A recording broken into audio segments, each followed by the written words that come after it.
Assalamualaikum warahmatullahi taala wabarakatuh.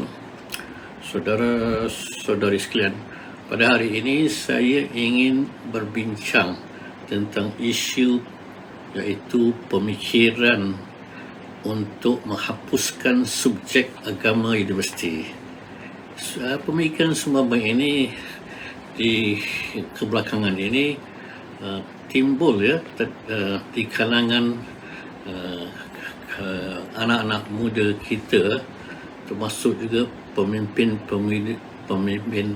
muda kita, pemimpin masyarakat, pemimpin politik dan sebagainya.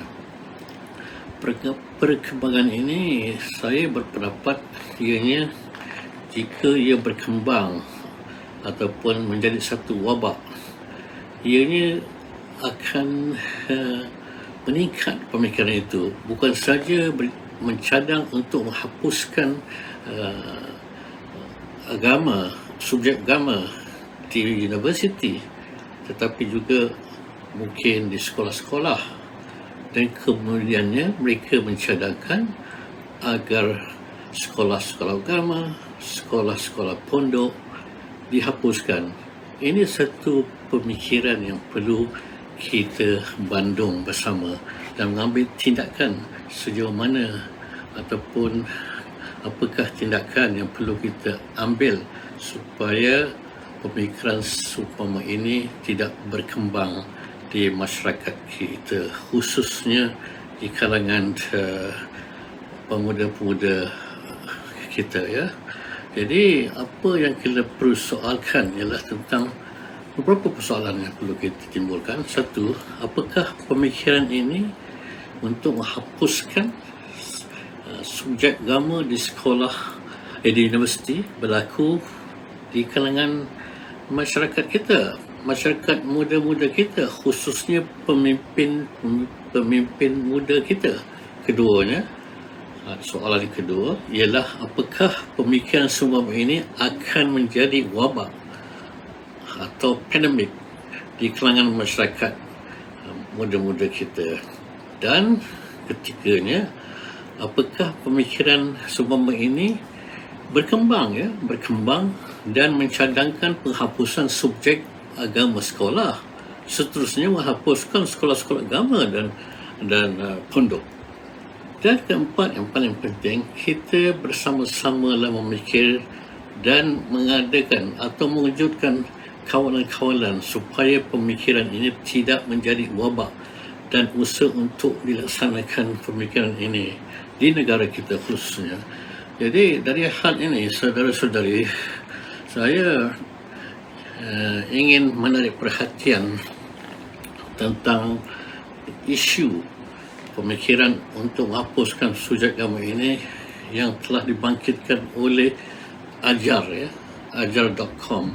Dalam video berikutnya, sama-samalah kita menonton video ini dalam masa 3 minit, dan kita lihat bagaimana seorang muda boleh membuat hujah-hujah yang begitu baik dalam menapis pemikiran yang dikemukakan oleh pemimpin pemuda untuk menghapuskan subjek di universiti. Sekila bersama-sama kita menonton video ini, kemudian kita membuat kesimpulan apakah tindak-tindakan yang perlu kita fikirkan untuk menghalang supaya pemikiran ini tidak menjadi wabak dan membahayakan negara kita sendiri.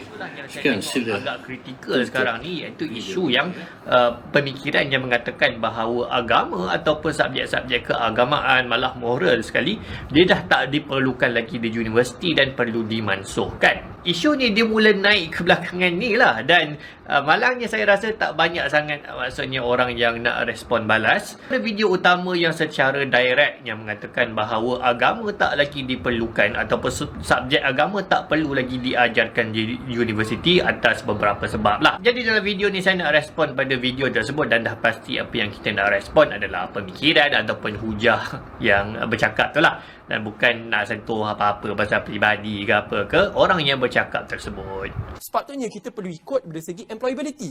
Kenapa ada lagi subjek keagamaan, subjek ikut bahasa, ya, walaupun kita tak ikut kepada employability index, ya.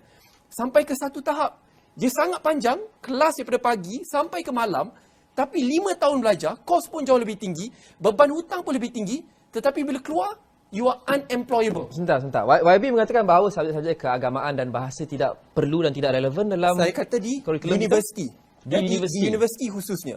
Kalau kamu masih tidak dapat, ya, memahami bahasa Melayu, bahasa Inggeris. Okey, jadi ini sebenarnya agak irony dan maksudnya bagi saya dia sangat aneh lah apabila subjek agama ni dia dipersoalkan tempat dia di universiti. Kalau kita tengok sejarahnya, yang ini yang agak kelakar jugalah. Kalau tak ada agama, sebenarnya tak ada universiti tau. Ini yang kita kena faham.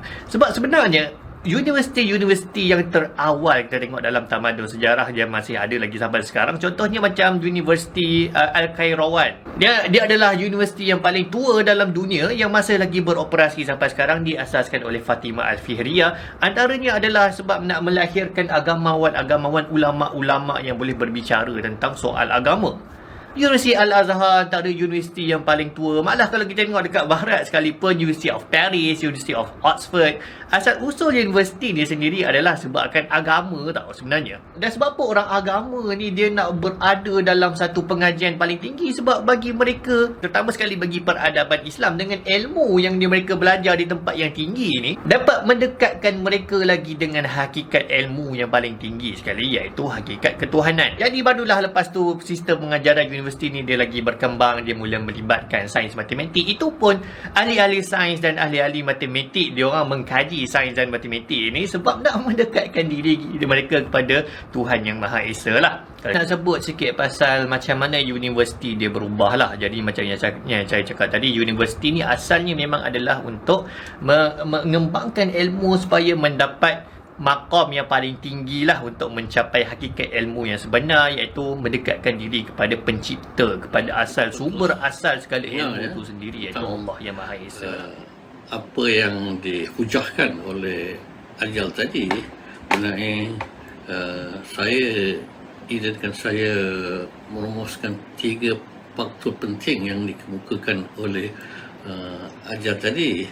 Pertamanya tentang universiti itu asalnya daripada kumpulan agama, ya. Sebagai beliau beri contoh universiti apa tadi, kalau tak salah saya tadi, universiti pertama sekali Universiti Al-Qarawin, iaitu ditubuhkan di Morocco pada tahun 1895, iaitu oleh seorang wanita, ya, iaitu Fatimah binti Muhammad Al-Fariyatil Al-Quraisyati. Maknanya pertama sekali universiti asalnya ditubuhkan oleh ulama. Contohnya universiti pertama ini yang disebutkan tadi di Morocco beroperasi hingga sekarang ialah ditubuhkan asalnya daripada sekolah madrasah di masjid. Dan kemudian universiti ini masih lagi beroperasi dan bukan saja mengemukakan atau mengadakan kursus-kursus degree dari bidang agama, tetapi juga degree-degree yang meliputi ilmu perubatan dan sebagainya. Yang keduanya, tadi Saudara Ajal mengatakan menimbulkan Al-Azhar University, begitu juga Al-Azhar University ditubuhkan tahun 1970. Itu universiti kedua tertua di dunia, selepas lebih kurang apa tahun tu, 80 tahun 70 tahun barulah tertubuh Universiti Al-Azhar selepas Universiti Al-Qarawin di Morocco. Lepas tu timbul pula satu universiti baru di Itali, iaitu selepas mereka melihat, ya, majunya umat Islam di Morocco dan juga di Egypt, ya, Lepas tu mereka menubuhkan selepas lebih kurang 100 tahun University of Bologna, Italy ditubuhkan, universiti ketiga tertuanya, juga asalnya daripada gereja, dan kemudiannya Universiti Oxford selepas lebih kurang berapa, kasar 1096, lebih kurang hampir 200 tahun Universiti Oxford ditubuhkan. Dan kemudiannya Universiti Salamanca di Spain ditubuhkan pada tahun 1134. Asalnya Universiti Salamanca di Spain ini ialah daripada sekolah katedral, jenis sekolah di gereja. Ini tubuhkan dalam 1130 selepas sekolah gereja ini, sekolah agama gereja Kristian ditubuhkan di gereja. Mereka 1130, 4 tahun kemudian mereka universiti tubuhkan Salamanca. Dan juga Universiti of Paris pun sama, ditubuhkan 1160 tahun 1160, dan University of Cambridge. Jadinya asal usul apa yang dibangkitkan oleh saudara ajar tadi ialah betul. Kalau tidak ada komponen agama, menubuhkan universiti di Cairo tadi, universiti di Morocco tadi, tidak ada universiti sama sekarang ini. Universiti di Cairo pun sekarang ini mengadakan kursus-kursus engineering, kursus-kursus medical yang berkait, yang dihubung kait, integratekan ilmu kedoktoran itu dengan ilmu ketauhidan, sama juga seperti ilmu lain. Dan juga saudara ajar tadi menimbulkan tentang timbulnya ahli-ahli sains, ahli-ahli sains yang sekarang yang menjadikan ilmu sains dunia membangun. Kalau kita lihat ahli-ahli sains masa dulu, contohnya ahli sains adalah daripada kumpulan-kumpulan Muslim, iaitu seperti Ibnu An-Nafis, iaitu yang mewujudkan sistem pendarahan, pertubuhan, blood circulation yang pertama di dunia, Ibnu Al-Nafis. Keduanya Ibnu Safir, yang juga mewujudkan ilmu astronomi, Ibnu Safir tahun 1473. Iaitu Syekh Al-Haytham, iaitu mewujudkan scientific method, research methodology, iaitu metod untuk mengukus, cari cara scientific, method scientific itu juga dihasilkan oleh Al-Hatim, seorang Muslim jenis. Dan kita juga lihat dari bidang chemistry oleh Ibnu Hayyan. Ialah pertama sekali Muslim ataupun saintis Islam yang wujudkan ilmu chemistry. Dan juga lagi satu dari segi psychiatric ward, ataupun psychiatric treatment diperkenalkan oleh Muslim Al-Razi. Dulu sebelum itu kaum bukan Islam, khususnya kaum Kristian, menganggapkan sakit otak ini disebabkan syaitan, tetapi ilmu Razi mewujudkan treatment dari segi psychiatric treatment. Jadi begitu juga kalau kita lihat ilmu matematik dan sebagainya, Al-Qawami, Algebra, semuanya ini dihasilkan oleh Muslim ahli sains yang berketuhanan pada Allah Subhanahu Wa Taala.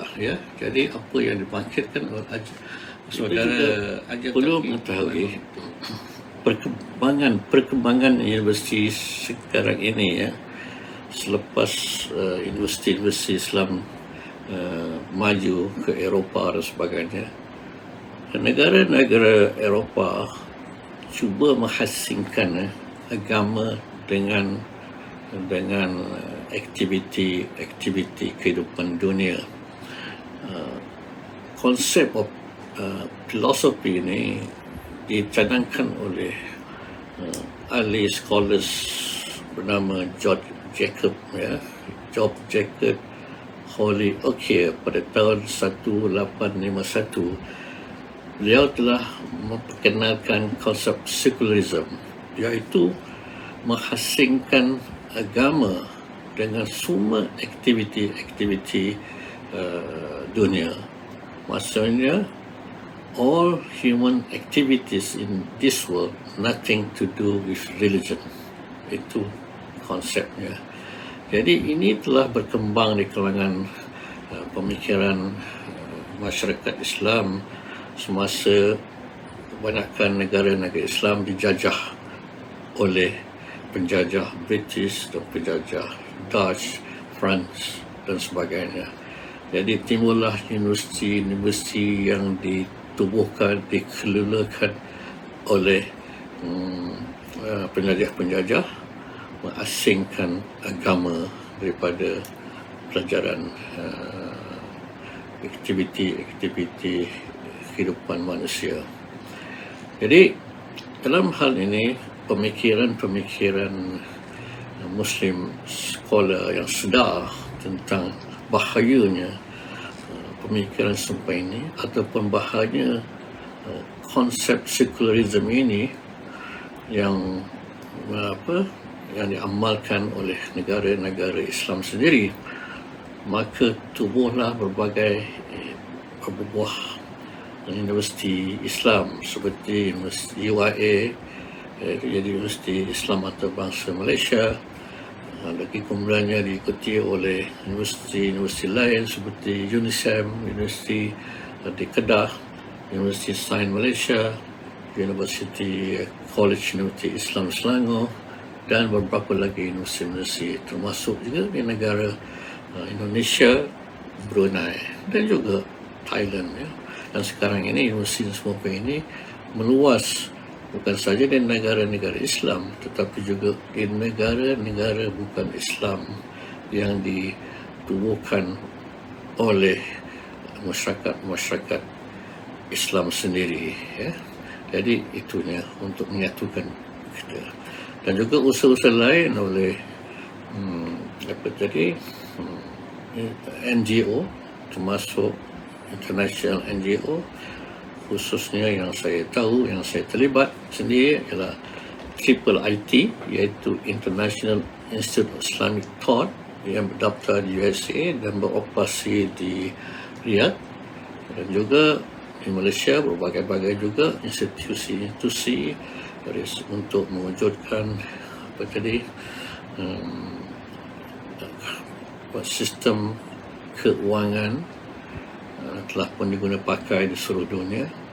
Jadi sistem standard halal produk, bukan saja dari produk makanan tetapi juga produk consumer produk ya, seperti kosmetik dan sebagainya.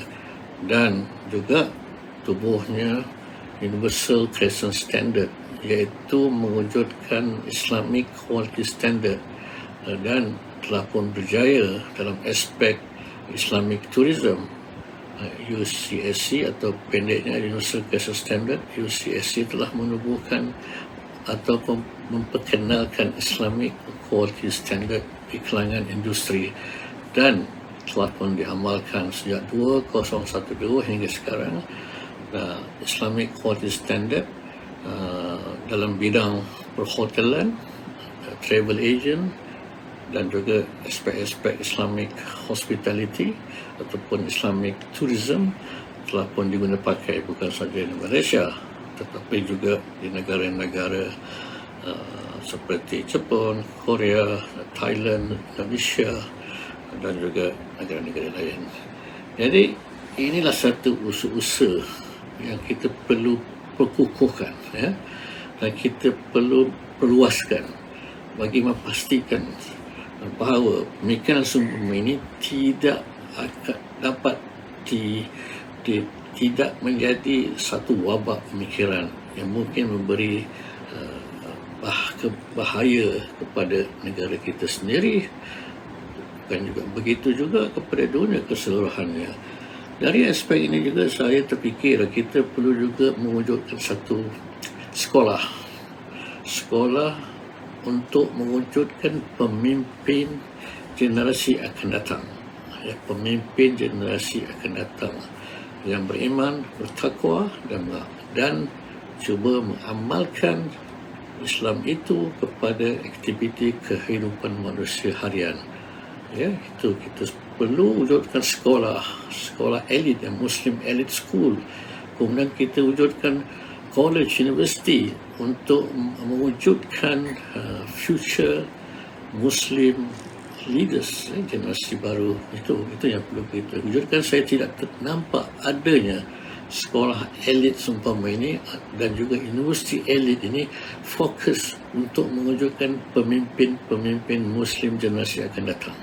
Itu yang kita perlu fikirkan demi untuk kebaikan kita bersama akan datang. Sekian wabillahi taufiq. Assalamualaikum warahmatullahi wabarakatuh.